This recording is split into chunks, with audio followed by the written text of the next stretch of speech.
Hello guys, welcome back to my YouTube channel Think Beast. It's all about think big and achieve big. और मैं आपके पास आ गया हूँ एक और वीडियो को लेके। और आज के वीडियो में हम डिस्कस करेंगे एक बहुत ही trending topic which is startup. तो मैं आज के वीडियो में आपको बताऊँगा कि स्टार्टअप कौन सी कंपनीज़ होती हैं और इन स्टार्टअप्स के अंदर क्या जॉब अपॉर्चुनिटीज़ हैं for people like you and me, right. And we will also talk about कि स्टार्टअप के अंदर अगर आपको जॉब के लिए एप्लीकेशन देनी है तो उसका एक सही प्रोसेस क्या है और कैसे आप अपने चांसेस को इंक्रीज़ कर सकते हैं to get selected in a startup and start your career. So let's begin.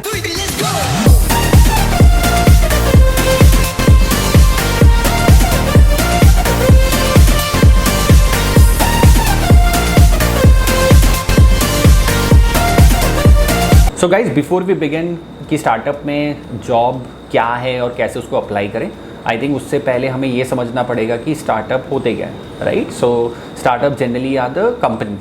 सो कोई भी बिजनेस है जो कि अपने अर्ली स्टेज पे है एंड अगर वो कोई एक पर्टिकुलर प्रॉब्लम को सॉल्व कर रहा है through a new and innovative way, we generally call them startup. Okay, so startup product भी बेच सकता है, सर्विसेज भी बेच सकता है। अब स्टार्टअप क्या होता है? स्टार्टअप के भी डिफरेंट फेजेस होते हैं। आई थिंक आप लोगों ने सुना होगा कि startup, early stage and then mid stage and obviously at late stage.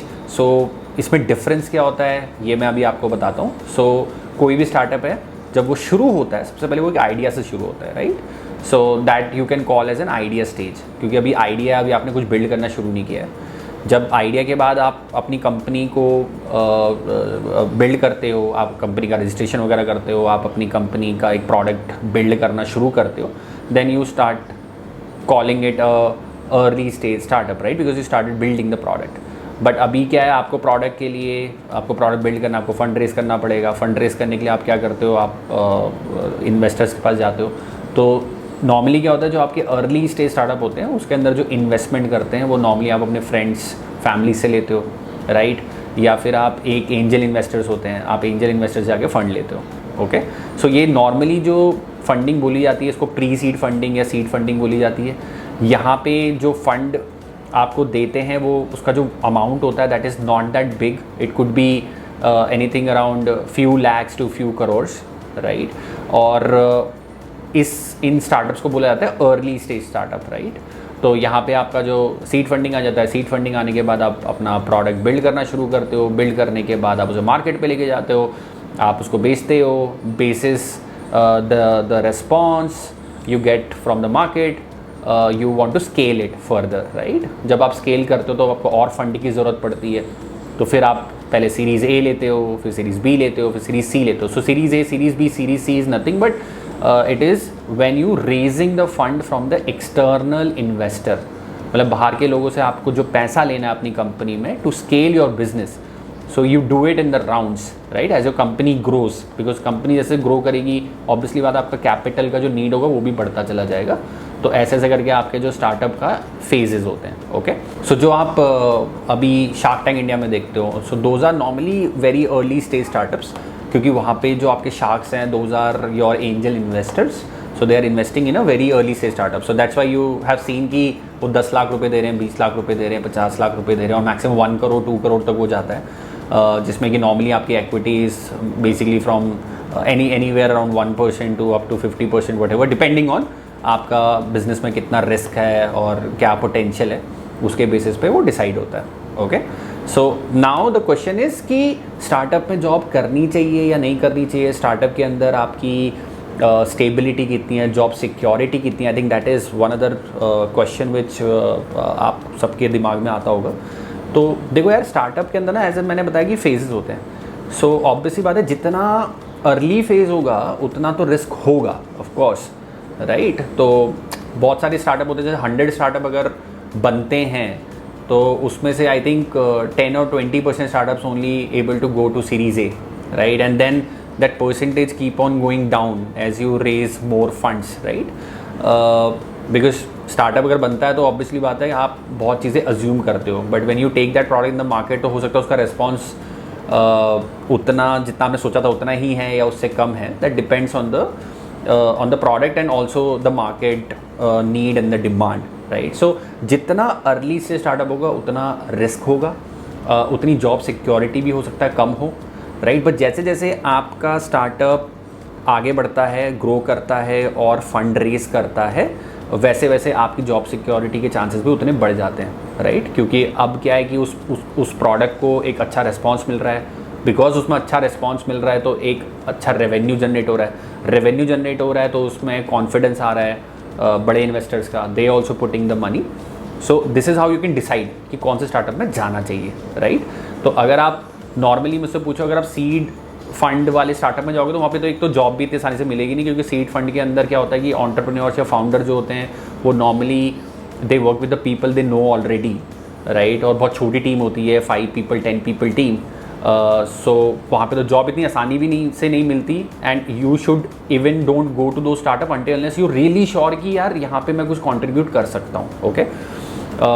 Then when you go to series A series B, तो वहाँ पे थोड़ा सा कंपनी के अंदर ना फंड आ चुका होता है, राइट. और कंपनी को पता होता है कि यार ये प्रोडक्ट के अंदर रिस्पॉन्स क्या आ रहा है, तो वहाँ पे आपकी जो जॉब स्टेबिलिटी है थोड़ी सी ज़्यादा है.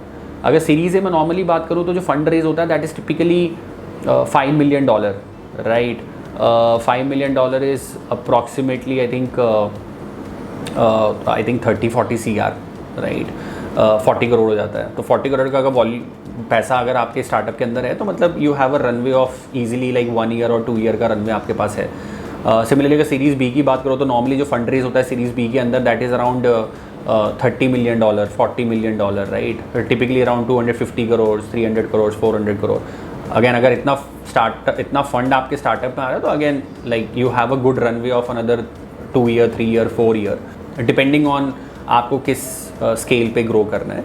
सो हर फेज़ के अंदर ना आपको समझना पड़ेगा कि कंपनी की नीड क्या है, और accordingly I think you guys have to prepare your application. And जो आपका प्रोसेस होता है to reach out to the company also gets change. I tell you how.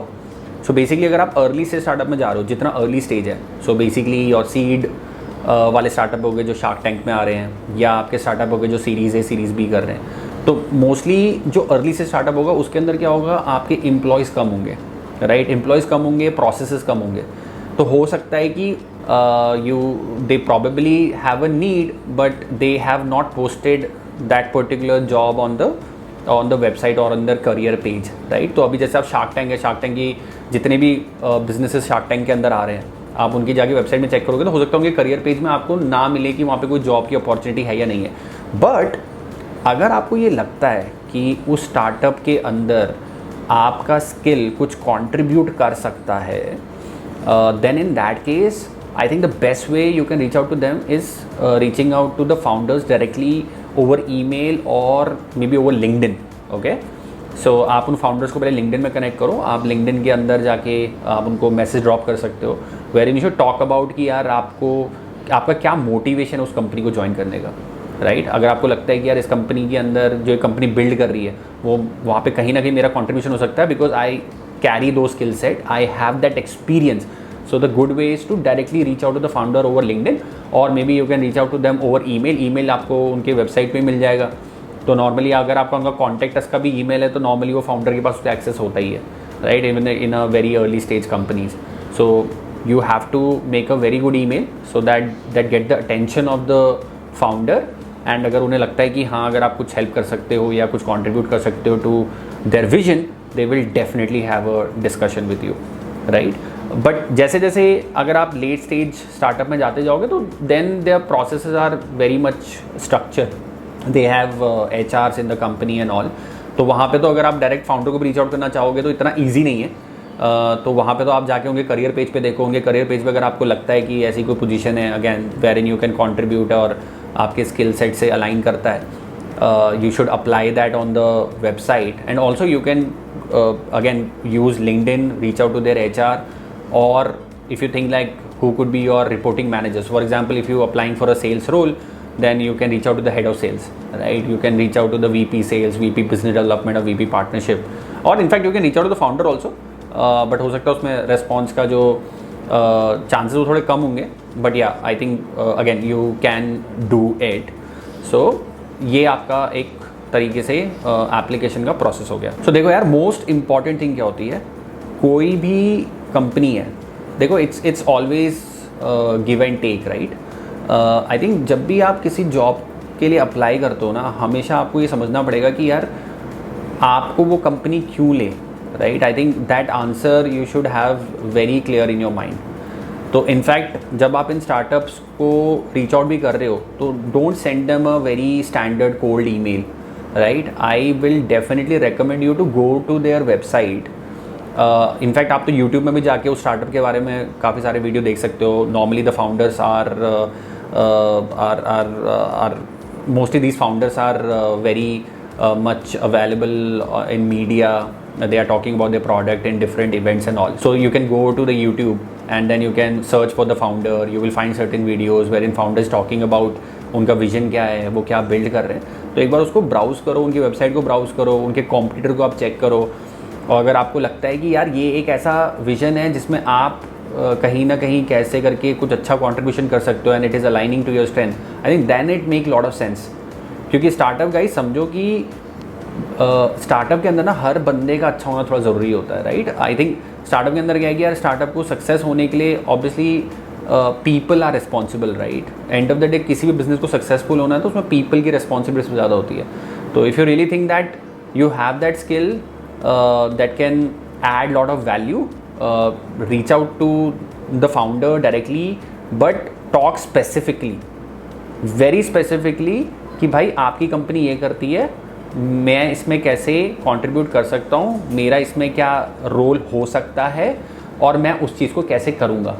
तो if you want some sample emails, because यार मैंने भी अपनी life में ऐसे ही जॉब ली है, राइट। स्टार्टअप के अंदर तो particularly I have done that only. Even when I move to Philippines, I reached out to the founder directly saying that okay, this is what I have done in the past and this is how I feel I can add value to your company and help you achieve your vision faster, right? So अगर आपको कुछ उसमें sample email चाहिए तो I can definitely send you that. Comment box में आप अपना email दे दो और just put it on the comment, will find a way. तो मैं आपको कुछ सैम्पल ईमेल आपको सेंड कर दूंगा। आई think you can go through it. I will create one more video if you really want. तो मैं उसमें ये बता सकता हूँ कि इंटरव्यू प्रोसेस नॉर्मली कैसे होता है और इंटरव्यू के लिए आप अपने आप को कैसे प्रिपेयर कर सकते हो। So if you want to have more information on the interview process, please again put it on the comment. So ये रहा हमारा वीडियो आज का, to how to get a job in the startup and what are the startups. I will continue creating such videos. अगर आपको video पसंद आया हो, अगर आपको लगता है मेरे को कुछ अपने वीडियो में ऐड करना चाहिए, कुछ इम्प्रूव करना चाहिए, again please feel free to share the feedback. यार जैसे आप मुझे बताओगे मैं वैसे ही अब उसी लर्निंग से मैं अपने आप को ग्रो कर सकता हूँ, डेवलप कर सकता हूँ। So again, please feel free to put it on the comment and I will see you in my next video. Thank you so much, and if you have not subscribed the channel yet, please subscribe it. Thank you and see you in the next video. Bye bye.